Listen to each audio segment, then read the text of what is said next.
जीवाच्या व्यथा दूर करणारे आहेत या राजांच्या कथा, या संतांच्या कथा, महात्म्याच्या कथा, या सर्व कथा जीवाच्या उद्धाराच्या कथा आहेत।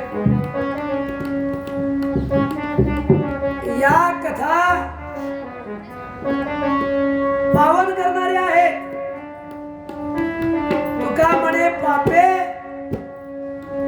जाती संताचिया जपे सगळे महात्मे अधिकार संपन्न पुरुष आहेत अशाच्या कथा शुभदेवजी राजा परीक्षितीला सांगत असताना शुभदेवजी राजा परीक्षित म्हणतात, महाराज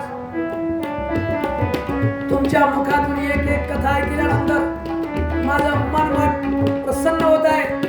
आता मला धुरोबाळाची कथा सांगा बरं।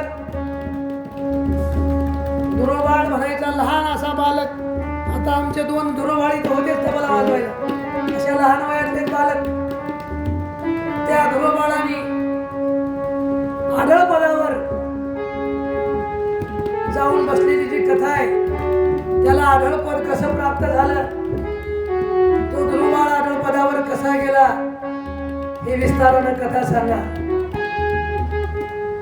त्यावेळेस शुभदेवजी म्हणतात, राजा धुरोबाळ हा मनोराजाचा जो मुलगा शत्रुपेपासून जो जन्माला आला, जो सत्यपास, जो प्रियव्रत आणि उत्तानपाद हे दोन मुलं, आणि देव होती तुम्हाला कालच सांगितली कपिल भगवानाच्या अवताराची। तर उत्तानपादाचा मुलगा हा ध्रुव,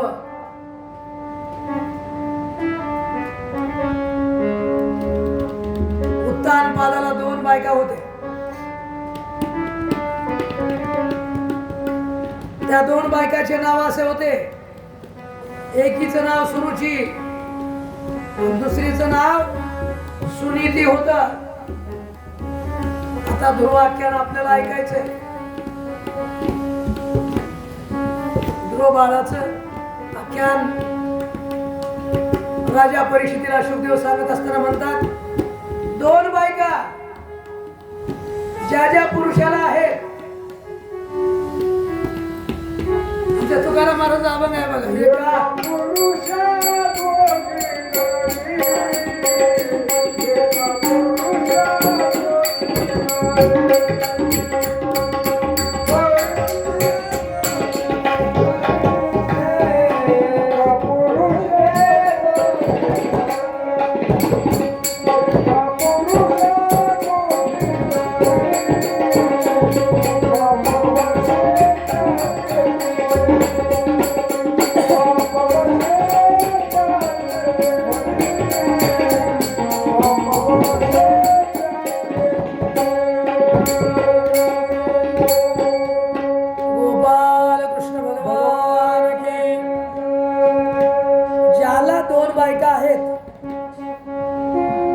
बाळाची फजितीच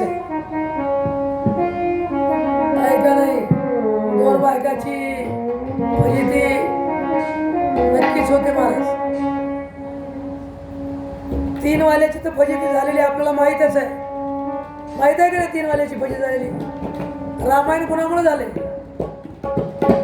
तिसरी बायको कैकेयी केली आणि कैकेयी केल्यामुळं रामाला वनवासाला जावं लागलं. राजाला एक जवळ पुत्र असताना मरावं लागलं. बरोबर आहे. म्हणून 2 बायका आहेत, त्याची फजिती अशीच असते. या उत्तानपादाला 2 बायका. सुनीती थोडी आरुची होती. आरुची म्हणजे ना आवडती. 2 बायका आले की एक आवडती आणि एक नावडती असते. एक जास्त आवडती आणि एक नावडती असते. ती जास्त लाडकी असते नवऱ्याची. सुनीता घरीच काम करायची आणि सुरुची राजाच्या जवळच राहायची. एकदा सभागृहामध्ये, राजाच्या राजवाड्यातल्या सभागृहात उत्तानपाद राजा आपल्या त्या सुरुचीच्या मुलाला, त्याचं नाव होतं रोहिदास, त्या रोहिदासाला मांडीवर घेऊन बसला होता आणि ही सुरुची पण जवळच होती. हा ध्रुवबाळ घरून आल्यानंतर आपल्या बाबाच्या एका मांडीवर बसा म्हणून तो मांडीवर बसण्यासाठी गेला. त्यावेळेस उत्तानपादाला भीती कुणाची? या बायकोची. त्याला मांडीवर बसू दिलं नाही. बाळाला मांडीवर बसू देत नव्हता.